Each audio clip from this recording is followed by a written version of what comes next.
Vikas please switch on the fan. क्या चीज़? हाँ operation सिंदूर, लेकिन अभी आगे कुछ हुआ? अब कुछ नहीं होगा।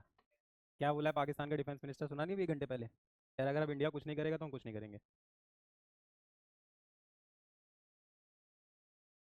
तो वॉर कहाँ हो रही है अभी? तुम वॉर हो, तुमको बताना, तो कहीं जा नहीं रहे अभी। तुम भी कहीं। अरे यार, अब वैसे खुश रहो, वॉर नहीं होगा। वॉर अलग चीज़ होती है, वॉर। अब कुछ नहीं होगा, बस वो दोनों ने एक दूसरे को बेवकूफ़ बना लिया। पाकिस्तान में भी तो हालात ख़राब चल रहे हैं। हाँ। तुम थे नहीं, गए कल कल क्लास में नहीं थे? अच्छा, तो बेटा तुमने तो एक्शन मिस कर दिया। चलो, आज लिखो सोशियो इकोनॉमिक कास्ट सेंसेस। एक क्वेश्चन 100% आएगा क्लास में, लिख के ले लो आज, बहुत ध्यान से नोट बनाना। Socio economic caste senses.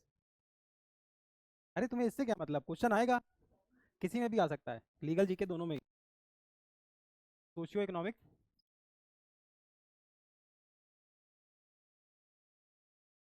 कौन कह रहा है? कौन कह रहा है? बस लिखो कास्ट सेंसेस। अरे कुछ नहीं होगा भाई। चले, कास्ट सेंसेस, ऑपरेशन सिंदूर याद रखना। पूछ सक कास्ट सेंसेस, सिर्फ कास्ट सेंसेस लिखो, कास्ट सेंसेस। सोसाइटी क्या है? What is society? What is society? है ना, हमारे आसपास के लोग मेक्स आर सोसाइटी। है ना, the people living around us makes our society. What is sociology? Scientific study of society is sociology. समाज शास्त्र, समाज को पढ़ाई कर, जब जिस सब्जेक्ट में समाज के बारे में पढ़े, that is sociology. Systematic and scientific study of society is sociology. ठीक, तो हम आज थोड़ी थोड़ी सोशियोलॉजी पढ़ेंगे। क्या पढ़ेंगे?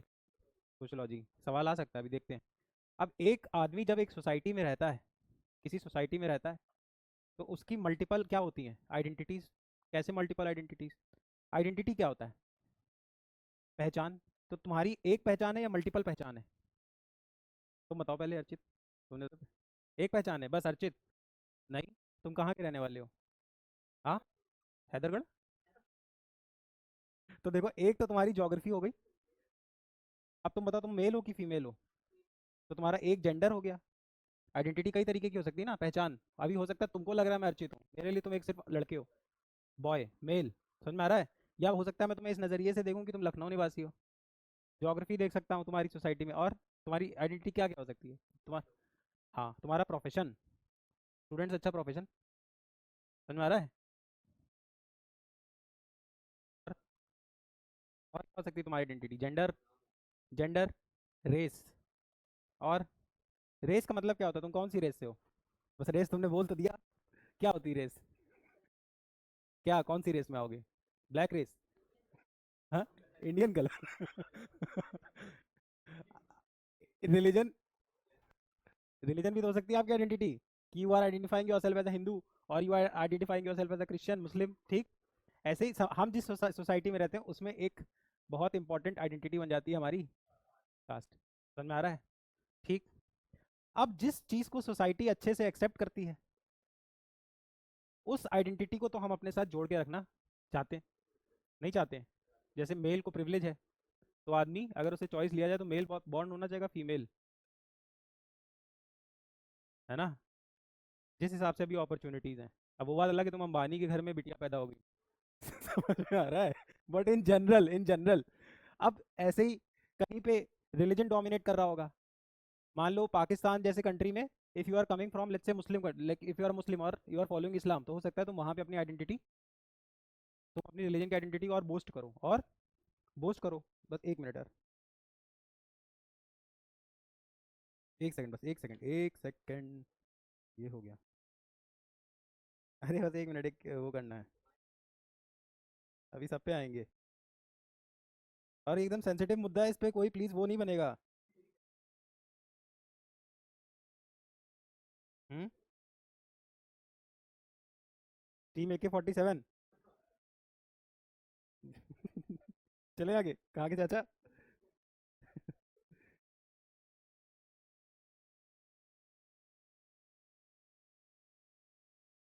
चलो,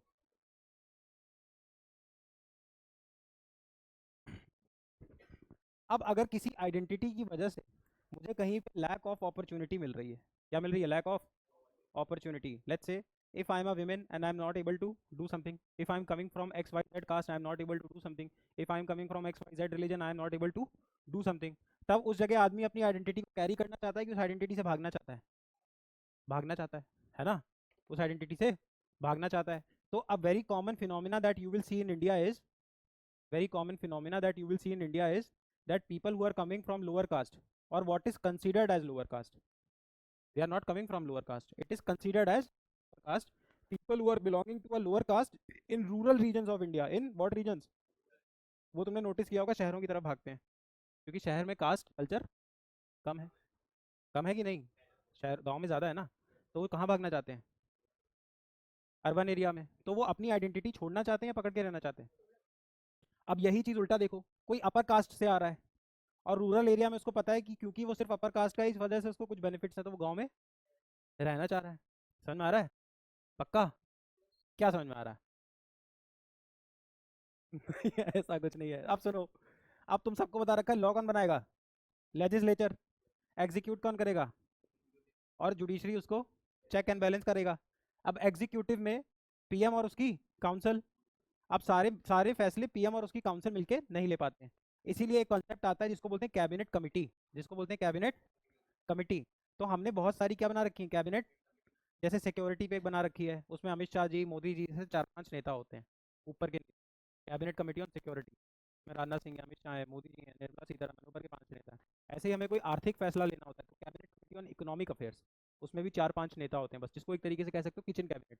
ऐसे ही हमारे देश में कोई राजनीतिक फैसला लेना होता है तो cabinet committee on political affairs. Cabinet committee on political affair ने फैसला लिया अभी 2-4-5 दिन पहले कि हम अपने देश में क्या कराएंगे?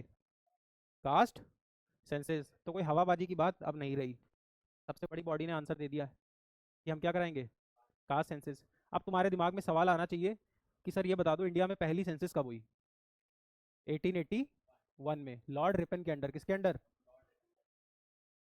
हुई तो 1871 में थी, कुछ बुक्स में लिखा होगा, लेकिन 1871 में पूरे इंडिया के लिए नहीं हुई थी. पूरे इंडिया की पहली सर्वे कब हुई? 1881 में. हर 10 साल में हम क्या कराते थे? सेंसस. 81 में हो गई, 91 में हुई, फिर 1901 में हुई, 11 में हुई, 21 में हुई.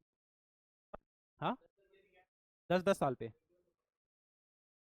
नहीं, अभी तो मुझ पे बात 1881 में है. किसका? Cabinet committee on political affairs. चलो दिमाग लगाओ. 10-10 साल पे होती रही और होता रहा. अब जब ब्रिटिश कराते थे सर्वे, वो उसमें कास्ट लिखवाते जरूर थे. ब्रिटिश का ये कहना था कि एक तो हमें कास्टों के बारे में पता चलता है तो हम बेटर पॉलिसी बना पाते हैं कि अपलिफ्टमेंट करना किसका है, पीछे है कौन.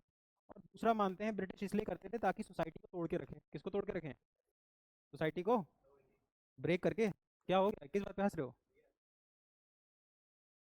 किस बात पे? किस बात पे बताओ तो. सबको तो हंसाओ. कम से कम तो देखा तुम्हारा ह्यूमर लेवल क्या है, क्या जोक है. सबका एक ह्यूमर लेवल होता है ना. चलें आगे. अरे यार, थोड़ा बैलेंस पढ़ो, तमीज से पढ़ो. क्या कर रहे हो ये सब? कोई ऐसी चीज़ मत करो कि घर पे फ़ोन करे तो पापा को भी शर्म आ जाए. तो मैं फ़ोन कर देता हूँ. चलें आगे. तो उनको ये लगे कि मैंने 20 साल में इसको क्या बड़ा किया. ये भी तो आ सकता है ना, किसी भी बाप को आ सकता है कि मैंने क्या सिखाया. तो उसी हिसाब से रहो. चलें आगे. लिखो. First census in India was conducted in 1881 under Lord Ripon. Under whom? Lord Ripon. अब दिमाग लगाओ. 1881 में पहली बार सेंसस हुई. फिर सेंसस होती रही. कब तक होती रही?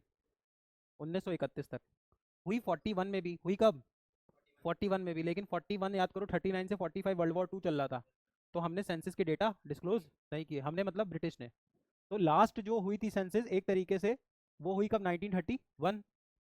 अभी आएंगे, पहले मेरी बात समझो. अंग्रेजों के समय सेंसस स्टार्ट हुई 1881. कब तक हुई? 1931. हुई 41 में भी.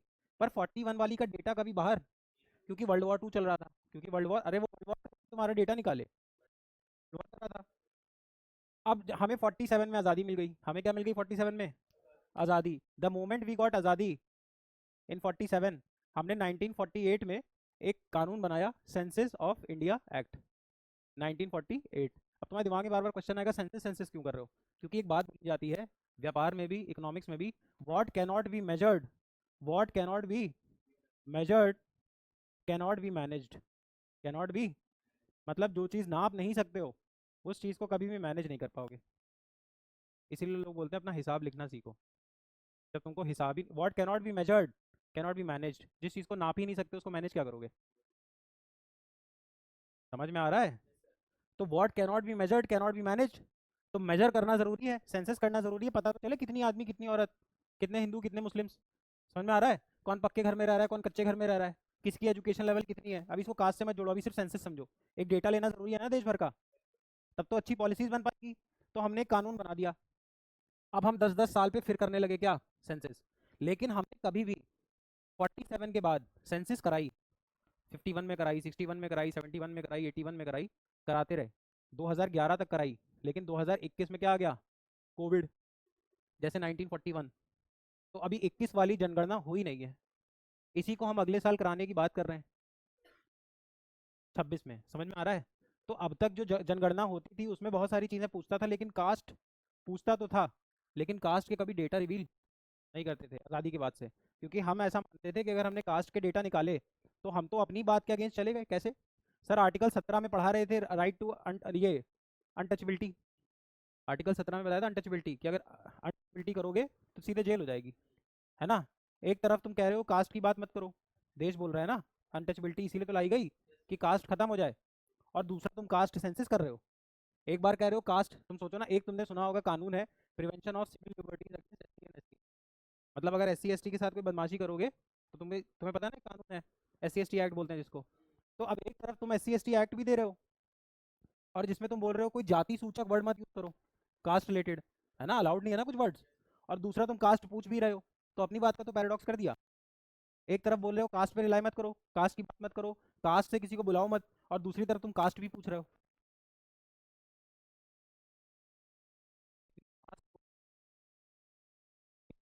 26 में ये बोला जा रहा है कि हम अपनी क्या कराएंगे, कास्ट सेंसेज। तो पहले एक चीज़ें समझ में आई कि वी हैव मल्टीपल आइडेंटिटीज, ठीक। उसके बाद मैंने क्या, पॉलिटिकल अफेयर ने अप्रूव कर दिया क्या, सेंसेस। सेंसेस पे कानून क्या है, सेंसस एक्ट 1948। अब देखो क्वेश्चन क्या आ सकता है, इंडिया में सेंसस कराता कौन है, इंडिया में सेंसस कराता कौन है बताओ?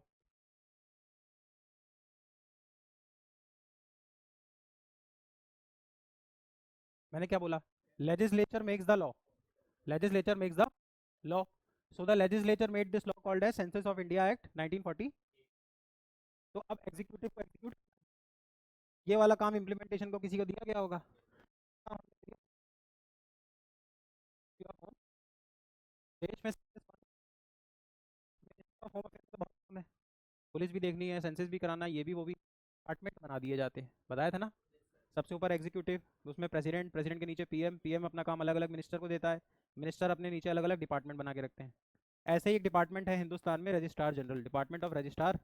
पूछा हुआ क्वेश्चन है, डिपार्टमेंट ऑफ रजिस्ट्रार, यही देश में क्या कराता है, सेंसस। समझ में आया मैं क्या कह रहा हूँ? देश में सेंसस कौन कराता है? मिनिस्ट्री ऑफ होम अफेयर्स में एक डिपार्टमेंट है रजिस्ट्रार जनरल। या तो ऑप्शन में ये होगा तो ये मार्क करना, ये होगा तो ये मार्क करना। आ रहा है दोनों साथ में ऑप्शन में क्यों आएंगे, तो इसके अंडर ही आता है। एक चीज़ और, ये जो मतलब ये कानून ये नहीं कहता है कि तुम्हें हर 10 साल में सेंसस कराना ही कराना है। देखो 2021 में कहाँ कराया, कोई लीगल बैकिंग, लीगल कंपल्जन नहीं है। मतलब इस कानून में ऐसा बिल्कुल कंपलसरी नहीं है कि तुमको कराना ही कराना है, इच्छा हो तब करा लेना। समझ में आ रहा है? पक्का बताओ। अब देखो, जो सेंसस है वो किस लिस्ट में आएगी, स्टेट लिस्ट, सेंट्रल लिस्ट की कॉन्करेंट? सर भाई तभी तो मिनिस्ट्री ऑफ होम अफेयर। तो सेंसस किस में आएगा, सेंटर लिस्ट अंडर शेड्यूल 7। यहाँ तक समझ में आया? आगे देखो, अब एक कंसेप्ट समझो, डोमिनेंट कास्ट। ये एग्जाम में नहीं पूछेगा लेकिन हमें समझने के लिए बहुत जरूरी है। डोमिनेंट कास्ट क्या होती है? What is dominant caste? Does dominant caste is equal to upper caste? No, no, no, बिल्कुल no, no, no, no. Yadavs are not consider to be upper caste, still Yadavs are Bahubali, तो डोमिनेंट कास्ट है, बिल्कुल है। UP में dominant नहीं है यादव? अखिलेश यादव जी की एक बार सरकार बनने दो, है नहीं डोमिनेंट? ऐसे ही तेलंगाना में रेड्डी, कोंडा रेड्डी, पुष्पराज। समझ में आ रहा है? डोमिनेंट कास्ट का सिंपल सा मतलब होता है, डोमिनेंट कास्ट का कॉन्सेप्ट ये कहता है कि जो पुरानी वर्ण व्यवस्था है उसको भूल जाइए, कि ब्राह्मण, क्षत्रिय, वैश्य एंड देन शूद्राज, इसको भूल जाइए। हर ज्योग्राफी और हर रीजन के हिसाब से अब इंडिया में डोमिनेंट कास्ट का कल्चर है। हो सकता है वो पर्टिकुलर कास्ट शूद्रा हो, लेकिन वहां पे हो सकता है उसके पास बहुत सारा लैंड और मनी हो, तो वो डोमिनेंट तो हो ही गई, इन्फ्लुएंस करेगी उस एरिया को। करते हैं लोग? नहीं करते हैं। वही होती है डोमिनेंट कास्ट। अभी डोमिनेंट कास्ट के कॉन्सेप्ट की वजह से ही बोल रहे हैं कास्ट सेंसस कराओ। क्यों? देखो अभी आएंगे इस पे। 27% रिजर्वेशन किसको मिल रहा है? ओबीसीज को। अभी मैं आऊंगा, और ओबीसीज की पॉपुलेशन लगभग 54% मानी जाती है। तो पॉपुलेशन के हिसाब से तो कम मिल रहा है। अरे भाई 100 बच्चे हैं, 100 में से 54 ओबीसी हैं, अब 54 बच्चों को तो फिर 54 सीट दो। इनको सीट कितनी दी गई? 27। बट ये भी तो हो सकता है इन 27% में सारे ओबीसी आ रहे हो, और सारे ओबीसी में से 17% यादवी ले ले, तो बाकी ओबीसी का क्या? समझ पा रहे हो मैं क्या कह रहा हूँ? एक दो पर्टिकुलर कम्युनिटी ही आगे बढ़ती जा रही है। नहीं समझ पा रहे हो? तो कास्ट सेंसस का कॉन्सेप्ट हो सकता है इसको 27 को तोड़ दे, कि 2, 10, 5, 10, कोई भी डोमिनेंट कास्ट। यहाँ पे यादव गॉट रिचर तो उनके पास रिसोर्सेज आ गए, है ना? ऐसे साउथ में Reddys got richer, dominant caste. समझ पा रहे हो? डोमिनेंट कास्ट, डोमिनेंट कास्ट का ये मतलब बिल्कुल भी नहीं है अपर कास्ट। डोमिनेंट कास्ट का इतना मतलब है कि कास्ट ऐसा फिनोमिना है जो देश में अलग अलग हिस्सों में चेंज हो जाएगा। हो सकता है कोई पर्टिकुलर कास्ट इंडिया के किसी कोने में डोमिनेंट हो और किसी कोने में डोमिनेंट ना हो। जैसे Yadavs of UP are considered as OBC, but Yadavs of Haryana are considered as general, क्योंकि ऐसा माना जाता है वहाँ के यादव्स मजबूत हैं, और पैसे से, ज़मीन से, वहाँ के यादव्स आर कंसीडर्ड जनरल। है ये फिनोमेना? बिल्कुल। अब कैसे हो जाएगा एक जगह जनरल एक जगह ओबीसी? ये कैसे पॉसिबल है? ये इसीलिए पॉसिबल है। वो भी डोमिनेंट कास्ट से मैं तुमको एग्जांपल दिया, अब ठाकुर तो ब्राह्मण तो तुम आंसर दे ही रहे हो, मुझे तुम्हें कंसेप्ट बताना है। समझ में आ रहा है? ये तो हर आदमी बोलेगा ही ठाकुर ब्राह्मण डोमिनेंट कास्ट, पर डोमिनेंट कास्ट का मतलब ठाकुर ब्राह्मण नहीं है। डोमिनेंट कास्ट का मतलब सिंपल है, politically and economically should be sound. उस एरिया में हो सकता है कोई एक्स वाई जेड ही कास्ट हो जो वहाँ साउंड हो। समझ पा रहे हो? जमीन पे जिसका जितना कब्जा। चले आगे। अब देखो, हमने इंडिपेंडेंस के बाद सबसे पहली बार कराया सेंसस 1951 में। कब कराया? After independence the first census was conducted in the year 1951। 81 81 कैसे कह रहे हो यार? What cannot be measured cannot be managed. ये याद रखो, जो चीज़ नापी नहीं जा सकती उस चीज़ को मैनेज कैसे करोगे? तो नापना जरूरी है। इसको सिर्फ नेगेटिव मत देखो, कहा सेंसस करा दी, अरे ये तो पता चले कौन सी कम्युनिटी कहाँ रह रही है। इसको सिर्फ सेंसस क्यों देख रहे हो? ये भी तो पता चलता है इसका पक्का घर है कि कच्चा घर, इसको पोलियो वैक्सीन लगा कि नहीं, इसकी एजुकेशन लेवल कितनी है। समझ में आ रहा है? After independence the first census was conducted in year by whom? Ministry of home affairs, department of registrar general, registrar general. समझ में आया? अब 1951 में जब पहली बार सेंसस हुआ, तो हमने शेड्यूल कास्ट और शेड्यूल टाइप ट्राइब तो मेजर की, पर हमने ओबीसीज की मेजरमेंट नहीं की, स्पेसिफिकली नहीं की। समझ में आ रहा है? पक्का? 100%। चलें आगे। अब देखो, ओबीसीज पहली बार कब मेजर होंगे? सबने एक नाम सुना होगा, मंडल कमीशन। क्या है मंडल कमीशन? एक आयोग बनाया गया इंडिया में 1989 के आसपास। मंडल कमीशन ने बोला कि देखो अभी हमारे पास कास्ट का डाटा नहीं, लेकिन 1931 वाला डेटा तो पड़ा है ना।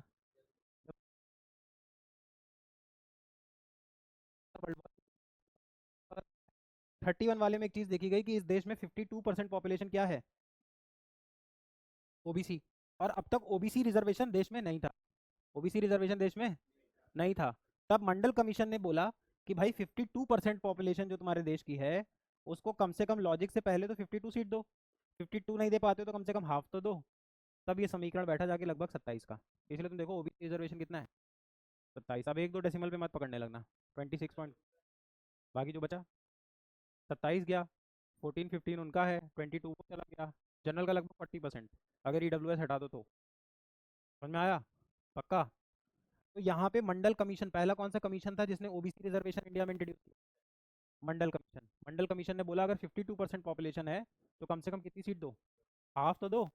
तब इंडिया में 27% रिजर्वेशन किसको मिला? ओबीसी को। अब 1970s में इंडिया में एक राजनीति शुरू हुई, अगड़ो पिछड़ो की राजनीति। अगड़ो पिछड़ो, अगड़ो मतलब फॉरवर्ड कास्ट, पिछड़ो मतलब बैकवर्ड कास्ट।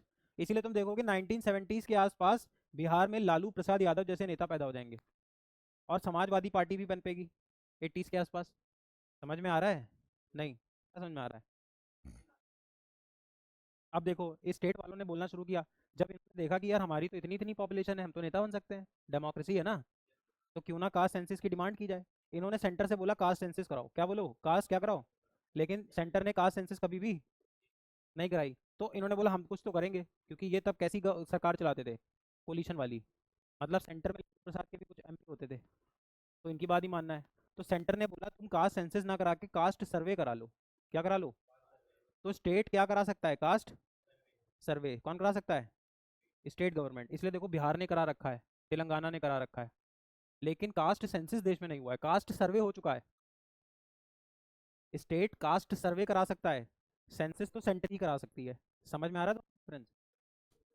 इसमें सर्वे में देखो, जब सर्वे है इसकी कोई लीगल बैकिंग नहीं है, तुमने करा लिया बस अपने पास रखो। सेंसस निकल के आएगा तो पॉलिटिक्स में यूज होने लगेगा। समझ में आ रहा है? बस सर्वे करा लो, सर्वे से फायदा होता है ना नेताजी को। सर्वे कराया, नेताजी ने देखा यार मान लो कास्ट है कुर्मी, तो नेताजी ने देखा 12% वोट है, कुर्मी लोगों को बोला यार 12% है, वोट दो हमको, कम से कम 5-7 एमपी भेजो, तो तुम लोग स्ट्रांग हो गए। समझ में आ रहा है? तो इसलिए देखो बिहार में कास्ट सर्वे हो चुका है, और जिसको भी इंटरेस्ट नहीं आ रहा है वो फिर बाद में ना बोले सवाल क्यों आया। पढ़ना तुमको पड़ेगा, वकील बनना है, या तो तुमको ये सब चीज़ों से दिक्कत थी तो एमबीए करते, किसी कंपनी कंपनी में जाते, जॉन हाय जॉन। समझ में आ रहा है? अब लॉ पढ़ना है तो सोसाइटी तो पढ़नी पड़ेगी। चलें आगे। अब देखो, तो किसने सर्वे, सर्वे इंडिया में अलाउड है कि नहीं, यस और नो? अलाउड है। इसलिए तुम कई बार जब पढ़ो कि बिहार में इतने परसेंट ये हैं, इतने परसेंट ये हैं, तो तुम याद रख लेना क्या क्या सर्वे अलाउड था। सर्वे अलाउड था, सेंसस अलाउड अभी तक नहीं थी। अब यहाँ पे हम एक केस स्टडी समझेंगे कि ये कैसे परेशान हो सकते हैं हम लोग आगे जाके, किससे? कास्ट सेंसस से। देखो लीबिया नाम का देश सुना है? हाँ। और लेबनान, एक देश है लीबिया, क्या नाम है? गद्दाफी जहाँ का था। अब लीबिया के साथ देखो प्रॉब्लम क्या है, लीबिया की 21% पॉपुलेशन क्रिश्चियन है, लगभग 24% शिया मुस्लिम है, और 22% क्या है? सुन्नी मुस्लिम। बाकी अलग अलग कुछ कुछ कुछ है। ठीक। तो इन लोगों ने देश में कैसे बांट रखा है, जो प्राइम मिनिस्टर, जो एक मिनट, जो प्रेसिडेंट होता है वो हमेशा क्रिश्चियन कम्युनिटी का बनता है। हमेशा किस कम्युनिटी का बनता है? क्रिश्चियन। पीएम हमेशा सुन्नी कम्युनिटी का बंदा बनता है, पीएम। और स्पीकर का पोस्ट हमेशा शिया बंदे को मिल जाता है। सेक्ट होती है इस्लाम में दो, कभी डिस्कस करेंगे, एग्जाम में नहीं पूछेगा। तो इन्होंने अपने देश के संविधान में लिख दिया कि प्रेसिडेंट हमेशा कौन बनेगा? क्रिश्चियन। स्पीकर कौन बनेगा? शिया। और पीएम कौन बनेगा? सुन्नी। अब देखो बदमाशी, ये लीबिया का आज जाके मैप देखोगे तो तुमको पास में कौन सा देश मिलेगा? इजराइल, है ना? क्या मिलेगा? अब इसराइल किसको मारता है? पैलेस्टीन को। किसको मारता है? पैलेस्टीन। इसराइल छोटा सा है, पैलेस्टाइन इधर है।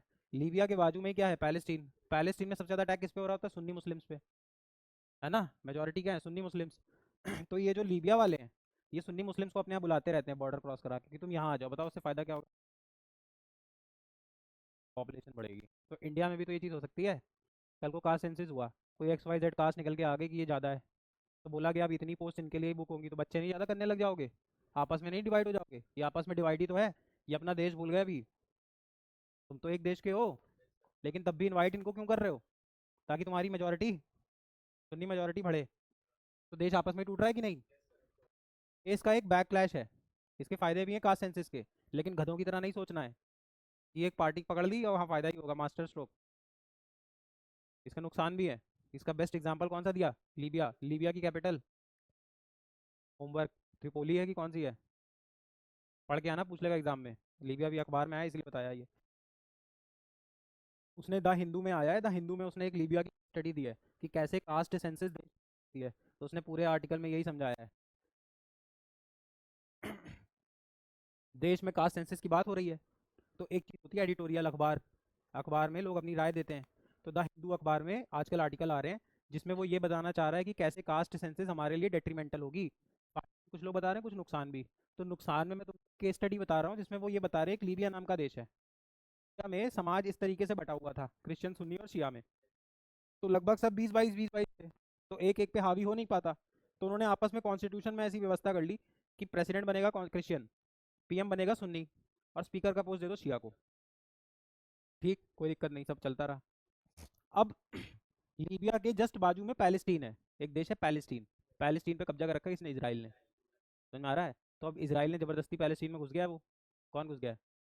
इसराइल। तो पैलेस्टीन में वो मुस्लिम्स को मारता है। पैलेस्टीन में सुन्नी मुस्लिम्स हैं। तो ये लीबिया वाले सुन्नी मुस्लिम्स उनको बुलाते रहते हैं, क्रॉस बॉर्डर बॉर्डर फिल्ट्रेट कराते हैं कि बाहर करके इधर आ जाओ। क्यों? जिसकी जितनी हिस्सेदारी उसकी उतनी भागीदारी। आज को पॉपुलेशन कल मेरा बढ़ेगा सुन्नी मुस्लिम का, तब मैं ज़्यादा चीज़ें डिमांड कर लूंगा कि बेटा प्रेसिडेंट बनाओ हमारा। ये मैं तुम्हें इसलिए बता रहा हूँ, या वो अखबार भी इसलिए बता रहा है, ताकि तुम पढ़ो बेटा, सिर्फ फायदे ही फायदे नहीं है। बढ़ जाएगी ना सिस्टम, सोसाइटी बढ़ नहीं जाएगी। हम लोग तो धीरे धीरे कास्ट से निकल के आ रहे हैं, वापस कास्ट में नहीं चले जाएंगे? जब तुमसे रोज आके तुमसे हर 10 साल में कोई पूछे अपनी कास्ट बताओ, अभी उस पर भी आएंगे। कास्ट पे कभी सही डेटा मिल ही नहीं पाता, इंडिया में झूठी कास्ट बताने का भी कल्चर है। इसीलिए अंग्रेज नहीं लाते थे। लोग ये कहते हैं कि कास्ट वास्ट पे इतना डेटा क्यों नहीं आता, क्योंकि कास्ट पे रियल डेटा आ ही नहीं सकता। बताओ क्यों? जो तुम्हारा जनगणना करने आएंगे सेंसस, वो कौन लोग आएंगे? कोई सोशोलॉजिस्ट आएंगे? प्राइमरी टीचर आते हैं जो स्कूल के, अब वो कोई सोशोलॉजिस्ट हैं? वो तो बस पूछेंगे भैया अपनी XYZ अपनी कास्ट बताओ। अब तुमने बता दिया मेरी कास्ट ब्राह्मण है, क्या गारंटी है ब्राह्मण है? सेंसस में कोई प्रूफ थोड़ी मांगता है। सेंसस में तो बस पूछ लेता है घर पे आके। अब पता चला ब्राह्मण थे देश में 3%, लेकिन बता दिया 9% ने कि हम भी ब्राह्मण। पूछे थोड़ी कैसे ब्राह्मण, चेक करो, बताओगे थोड़ी चेक कराओ, कुछ भी कास्ट बोल दिया। तो डेटा कहाँ से ही बन पाएगा? ये इंडिया में आज भी प्रॉब्लम है। ये न्यूज़पेपर्स में रोज आता है। सही कास्ट नहीं बताते, अभी भी नहीं बताते, नहीं बताते भाई। चलें आगे। किसका? कास्ट सर्टिफिकेट बनती है? हाँ और क्या। प्राइमरी टीचर कहाँ बनाते कास्ट सर्टिफिकेट? लेखपाल बनाता है। प्राइमरी टीचर सिर्फ सर्वे लेते हैं भाई, कैसे नहीं गारंटी होती है? लेख हाँ, यार नाम हम बताना पड़ता है पापा पापा का। 2-4 डॉक्यूमेंट लेता है लोग, फर्जी कास्ट सर्टिफिकेट भी बनवा लेते हैं। तुम्हें बनवाना है? हाँ सही है। लेकिन 1 2 3 50, इंडिया में तो लार्ज स्केल पे झूठ बोल देते हैं ना। बहुत लार्ज स्केल पे झूठ बोलते हैं कास्ट का। बोलते हैं, सच में बोलते हैं। चलें आगे। आगे आओ। अब देखो, 2011 में हमने एक सोशियो इकोनॉमिक कास्ट सेंसस कराई थी। उसका डेटा भी आया था, लेकिन सरकार ने कभी भी वो डेटा रिलीज, उस टाइम पे home ministry of home affair कराती है। उस टाइम पे मिनिस्टर ऑफ होम अफेयर थे पी चिदम्बरम। पी चिदम्बरम। सरकार थी यूपीए की, कांग्रेस की, 2011 की बात है। तो चिदम्बरम जी ने इसलिए डेटा बाहर नहीं दिया था। इनसे बहुत लोगों ने प्रेशर बनाया, डेटा दो डेटा। डेटा इसलिए नहीं दिया था, कह रहे थे ये जो डेटा है ये फॉल्स है। क्यों फॉल्स है? क्योंकि इंडिया में आज भी लोग अपनी करेक्ट कास्ट नहीं बताते, तो उससे दिक्कत ही होगी। अब पता चला ठाकुर थे 3% 4%, अब बता दिया 10% ने, तो सब तो ठाकुर ठाकुर की करने लगेगी। ये तो 10% है, अब वो है 4%। समझ में आ रहा है? क्या समझ में आ रहा है बताओ, क्या पढ़ाना पड़ रहा है 21st सेंचुरी में? नहीं चल सकता कभी नहीं। कैसे चलेगा? एक्यूरेट पॉपुलेशन नहीं पता चल सकती। अब अर्चित अर्चित साहू के लड़के हैं 6, जनगणना वाली आई, बता दिए 2, 4 अंदर छुपे हुए हैं, बाहर मत निकलना। ऐसा होता नहीं था? होता नहीं है? कहाँ से डेटा आएगा बताओ? हाँ हाँ, वो बताएंगे थोड़ी, नहीं बताते डेटा में कि 6 बच्चे हैं 8 बच्चे हैं। सच में सच में। मुस्लिम्स में एक खबर उड़ गई थी कि पोलियो ज़्यादा से बच्चे नहीं होंगे। बहुत सारे मुस्लिम बच्चे, और वो पोलियो नहीं लेते, वो पोलियो की वैक्सीन नहीं लेते। हाँ ये बात है, सच है। उनको बता, उनके दिमाग में डाल दिया गया। लेकिन पूछा लिया है वैक्सीन, तो कह दिया हाँ वैक्सीन लिया हुआ है। कोरोना में कितनों ने वैक्सीन नहीं लगवाई? हाँ, बहुतों ने लगवाई ही नहीं। चलें आगे। हम्म। 2 लग रही थी। हमने तो स्पुतनिक लगवाई थी। स्पुतनिक स्पुतनिक, रशिया वाली। तुम लोगों ने कोविशील्ड, कोवैक्सीन। तुमने? हमने तो स्पुतनिक लगवाई है। ये रशिया, रशिया वहाँ थोड़ी महंगी थी, रशिया वाली। चले आगे। इतना नहीं यार, लेकिन तीनों में सबसे महंगी थी। चले आगे। बस ये आपको, अगर तुमसे कोई बोले कास्ट सेंसस कराने का नेगेटिव पॉइंट, तो तुम एक पॉइंट हमेशा दोगे डेटा डेफिशिएंसी, मतलब सही डेटा नहीं निकल सकता, पॉसिबल नहीं है, क्योंकि तुम जब तुमसे नहीं निकल सकता तो तुम बोलो डेटा लेने जा कौन रहा है, प्राइमरी टीचर को क्या पता, है ना, वो तो ट्रेन हो जाते हैं बस बॉट की तरीके से, बॉट बॉट बॉट। अच्छा एक डेटा और आया, याद नहीं करना है, एक मल्टी डायमेंशनल पॉवर्टी इंडेक्स आता है देश में, मल्टी डायमेंशनल पॉवर्टी इंडेक्स, जो गरीबी नापता है अलग अलग तरीकों से, क्योंकि गरीबी एक ही तरीके की नहीं हो सकती, सिर्फ पैसे की गरीबी नहीं हो सकती, हेल्थ की भी हो सकती है, एजुकेशन की भी हो सकता है तुम करोड़पति हो लेकिन तुम्हें बीमारियां सौ। तो एक मल्टी डायमेंशनल पॉवर्टी इंडेक्स है जो ये कहता है कि देश में 50% एसटी आज भी क्या है, पॉवर्टी में रहते हैं, गरीबी में, और देश का 33% एससी आज भी किस में रहता है, पॉवर्टी में, किस में रहता है, पॉवर्टी में। इसके बाद देश में जितनी भी ज़मीनें हैं उसमें सिर्फ 20% ज़मीनों पे किसका कब्जा है, एससी और एसटी का। अब ये क्या सवाल उठाता है बताओ, ये सवाल ये उठाता है कि इस देश में रिजर्वेशन तो आज़ादी के बाद ही चालू हो गया था, पुराना सब भूल जाओ चलो, आज़ादी के बाद से क्या मिल रहा है, रिजर्वेशन मिल रहा है। तो भाई ये बताओ जब रिजर्वेशन मिल रहा है, अच्छा रिजर्वेशन का एक अच्छा नाम होता है अफर्मेटिव एक्शन, कम पढ़े लिखे लोग बोलते हैं रिजर्वेशन, ज़्यादा पढ़े लिखे लोग बोलते हैं अफर्मेटिव एक्शन, अफर्मेटिव एक्शन। तो अब अफर्मेटिव एक्शन तो है इस देश में, जब अफर्मेटिव एक्शन 70 साल से मिल रहा है तो आधी आबादी आज भी गरीब कैसे है, वाली बात है कि नहीं, 70 साल से तो रिजर्वेशन मिल रहा है, हम रिजर्वेशन के फेवर या अगेंस्ट में नहीं है, लेकिन 70 साल से तो मिल रहा है, 70 साल में आधी आबादी आज भी गरीब, अभी बताएंगे। और 20% ऐसी जमीन सिर्फ 20% है, इसका रीजन है, ये लोग ये बोलते हैं कि कुछ ही कास्ट ने फायदा उठा लिया, कुछ ही कास्ट ने क्या कर लिया, फायदा उठा लिया, क्योंकि एससी में सब कैटेगराइजेशन तो है नहीं, कास्ट तो कास्ट के अंदर भी होती है ना बहुत सारी, ओबीसी में भी 50 तरीके की कास्ट होती है, एससी में भी 50 तरीके की कास्ट होती है, तो लेकिन रिजर्वेशन तो ये एससी नाम से मिलता है, ऐसे थोड़ी मिलता है कि एससी में फलाना कास्ट, जैसे मांझी, मांझी कास्ट या कोई कास्ट है ना, सिर्फ पूरे एससी को मिलता है। अब एससी में पता चला एक एक्स वाई जेड, मान लो ओबीसी, मान लो ओबीसी में रिजर्वेशन है 27%, अब यूपी में डोमिनेंट कौन है ओबीसी में, यादव, अब पता चला 27% सीट में 8% तो यादव जी ले गए, तो यादव जी रिच होते गए, बाकी ओबीसी गरीब हो गए। सेम केस एससी में भी हो रहा है, अब ओबीसी तो बहुत अमीर हो रहे हैं, फिर भी अमीर हो रहे हैं, लेकिन एससी में तुम देखो ना 70 साल से रिजर्वेशन है फिर भी 33% एससी गरीब है, और गरीबी का मतलब समझते हो इंडिया में, उसकी दिन की कमाई 28 रुपये से कम है, जिनकी किनकी, हाँ इनकी और किनकी, ये तो शेड्यूल कास्ट के लोग शेड्यूल कास्ट के लोगों से पूछे कि 70 साल से रिजर्वेशन मिल रहा है तो मैं गरीब क्यों हूँ? तुम्हारी सीट तो किसी ने नहीं खाई ना, तुमको तो एससी सीट मिली ही थी फिक्स, तुम्हारे वर्ग में ही कुछ लोग हैं जो 10 साल रिजर्वेशन ले रहे हैं। दादा ने पहले एक रिजर्व, मान लो 1947 में कोई एससी कम्युनिटी का बंदा था जो थोड़ा अवेयर हो गया, उसको पता चला देश में रिजर्वेशन है, अब वो पहले आईआईटी चला गया, फिर उसने आई एग्जाम दे के आईएएस भी बन गया, अब उसने आईएएस से शादी भी कर ली दादाजी ने, अब दादाजी का बेटा हुआ, बेटे को भी 27% रिजर्वेशन मिल रहा था, अब बेटा भी पहले आईआईटी चला गया, अब बेटा भी आईएएस बन गया, अब बीवी भी आईएएस ले आया, अब उनका पोता हुआ वो भी 27% में रिजर्वेशन ले रहे हैं, अब वो भी आईएएस बन गए, तो ये खुद में ही अमीर होते जा रहे हैं, तभी तो आधी आबादी आज भी गरीब है। असली अफर्मेटिव एक्शन का फायदा तो तब होता है जब ये भी अमीर हो रहे होते, एक ही फैमिली अमीर होती जा रही है, तुम 80 लोगों को आसपास में देखोगे तो कुछ ही हैं, ऑफिसर बन गए, फिर उनके बच्चे ऑफिसर बन गए, फिर उनके बच्चे ऑफिसर बन गए, वही बनते चले जा रहे हैं। अब यही अगर शेड्यूल कास्ट में सब कैटेगराइजेशन होता कि मान लो ये वाली एक्स वाई जेड कम्युनिटी आगे बढ़ चुकी है, अब इसको रिजर्वेशन नहीं देंगे, या 27% में से सिर्फ इसको 4% देंगे, बाकी 23 सबके लिए खोलो, अभी कोई कैटेगराइजेशन नहीं, अभी पता है 100 सीट आई उसमें 27 एससी की है, अब फर्क नहीं पड़ता वो एससी अमीर है कि गरीब है, क्या पता वो 3 पीढ़ी से अमीर हो, तो वो किसकी सीट खा रहा है, एससी की सीट खा रहा है भाई, वो आपस में ही खा रहा है ना एक दूसरे की सीट, वो तुम्हारी सीट थोड़ी खा रहा है।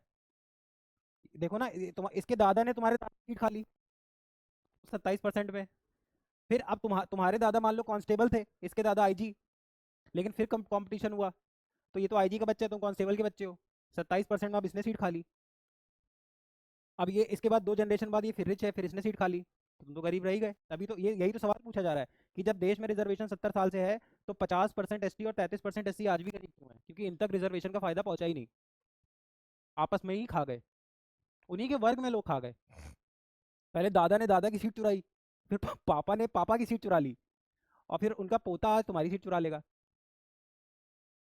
अब वो तो 3 जनरेशन से आईआईटीएन का बच्चा है भाई, लेकिन तुम नॉर्मल आदमी के बच्चे हो। वो तो एक एक कम्युनिटी है मीना, ऐसे नाम तो नहीं लेना चाहिए लेकिन मुझे कोई डर वार ऐसे लगता नहीं है, मीना राजस्थान के मीनाज कभी देखो, every Reena is very rich. और मीनाज को रिजर्वेशन कौन सा मिलता है? Schedule tribe. बस मान लो जैसे एससी 50 तरीके के होते हैं, एसटी मान लो जैसे 50 तरीके के, मुझे नहीं पता कितने होते हैं, लेकिन मान लो एसटी में 50 तरीके के लोग हैं। अब 50 में ही एक या दो ऐसे लोग हैं जिन्होंने आज़ादी के टाइम से ही रिजर्वेशन पे पकड़ बना ली, अब वो आगे उनके बच्चे लेते चले गए।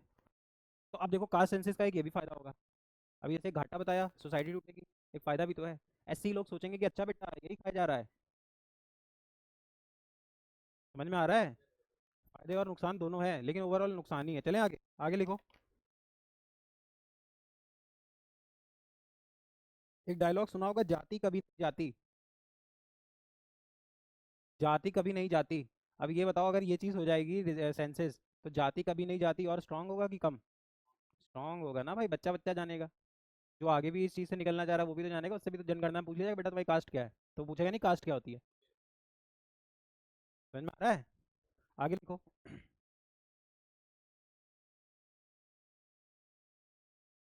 जैसे कांसीराम जी को जानते हो? कांसीराम जी मायावती के जो पॉलिटिकल गुरु हैं, काशीराम जी, अरे जिनके स्टैचू बने हैं मायावती जी के साथ साथ गोमती नगर में कितने सारे। इंडिया में ये चीज़ स्टार्ट करने वाले वही थे। उन्होंने एक डायलॉग दिया, जिसकी जितनी संख्या भारी उसकी उतनी हिस्सेदारी। समझ में आ रहा है? जैसे जो जनरल कैटेगरी है उसको लगभग 15% ही मानते हैं, कि अगर 100% पॉपुलेशन है तो only 15% of the population is under general category. तो इस लॉजिक से तो सिर्फ 15% पोस्टें किसको मिलेंगी? जनरल कैटेगरी को। इससे एफिशिएंसी देश की खराब होगी या वीक, अच्छी होगी? खराब होगी। मैं इन लोगों को नहीं कर रहा हूँ जनरल कैटेगरी को, लेकिन तुम समझो तो मेरिट तो कॉम्प्रोमाइज़ हो गई। 3% ये भरना ही भरना है। अरे देखो, ऐसे बोलना तो नहीं चाहिए, लेकिन जो जनरल कैटेगरी में पढ़ता है वो लोग अपना बहुत मेहनत करो। इसलिए मेहनत करो क्योंकि 5-7 साल बाद गवर्नमेंट जॉब में बिल्कुल स्कोप नहीं बचेगा, सीट ही नहीं बचेगी। 20% 25% सीट के लिए क्या लड़ोगे? किससे लड़ोगे और कितनों में लड़ोगे? कंपटीशन समझो, 100 में से 20% है, और कंपटीशन सबसे टफ। इसीलिए तो देखो दोनों चीज़ें हैं, मैं तो दोनों चीज़ें बोल रहा हूँ। इसलिए सरकार इतनी बेवकूफ़ नहीं है, सरकार को पता है ये सब चीज़ें होनी है। इसलिए याद करो, मैं अभी 1-2 हफ्ते पहले भी तुमसे कह रहा था कि गवर्नमेंट जॉब का चाम खत्म कर रहे हैं, सरकारी नौकरी का चाम ही खत्म कर दो। जब उसके पास इतनी पावर ही नहीं बचेगी तो करेगा क्या? ठीक है, एक तनख्वाह मिल गई, इंपॉर्टेंट जगहों पे रोल तब भी नहीं मिल रहा, क्योंकि शिफ्ट कर जाएगा ना जनरल कैटेगरी, करेगा नहीं। अभी 40% सीट है। अब कल को अगर ये कास्ट सेंसस के हिसाब से बंटवारा मिला था तो सिर्फ 15% सीट मिलेगी। अब उसमें compete करने वाला कितना सारा क्रीम बच्चा, तो कहाँ करने जाएगा compete? नहीं करेगा compete, फिर वो they will start looking for private options.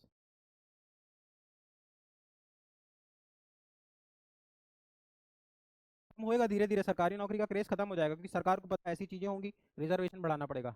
अब अगर रिजर्वेशन बढ़ाया, तो देखो मैं किसी कास्ट या किसी कम्युनिटी के अगेंस्ट नहीं हूँ, लेकिन एक चीज़ समझो, देश की एफिशिएंसी हार्म होगी। जैसे जवाहरलाल नेहरू कहते थे, देश में जितना रिजर्वेशन देना है दो, जॉब्स में मत दो, उससे देश की इकोनॉमी एफिशिएंसी खराब होती है। एजुकेशन दो, पढ़ाओ जितना पढ़ाना है, नौकरी में मत दो। अब अगर नौकरी में रिजर्वेशन दे दिया, तो कम कम मेरिट पे भी बच्चे भर गए, तो सरकार इतनी इफिशिएंट रहेगी नहीं। तो सरकार धीरे धीरे, इसलिए तो सारी चीज़ों को देखो प्राइवेटाइज तो करती आ रही है, सरकारी नौकरियां भी कम कर दे रही है। जब पावर ही नहीं बचेगी तो ले लो पावर, अमेरिका जैसा कंसेप्ट घुमा देंगे, पूरा कैपिटलिस्ट बना देंगे। और धीरे धीरे जिस हिसाब से टेक्नोलॉजी बढ़ रही है, तुम खुद देखो, पहले करप्शन ईजियर था, अभी कुछ कम है। पता चला कहाँ पे फ़ोन रखा हो, कहाँ स्पीकर हो, कहाँ पे कैमरा खोला हो। और जिस हिसाब से टेक्नोलॉजी और रोबोटिक्स बढ़ रहा है, तुम खुद सोचो 20-25 साल में तो और टेक्नोलॉजी सोफिस्टिकेट हो जाएगी, तो आंखों के अंदर कैमरे लगा के आ जाए लोग। समझ में आ रहा है? तो गवर्नमेंट जॉब का चाम खत्म होना ही होना है, कुछ फ्यू एलिट सरकार चाहेंगे बस। चलें आगे।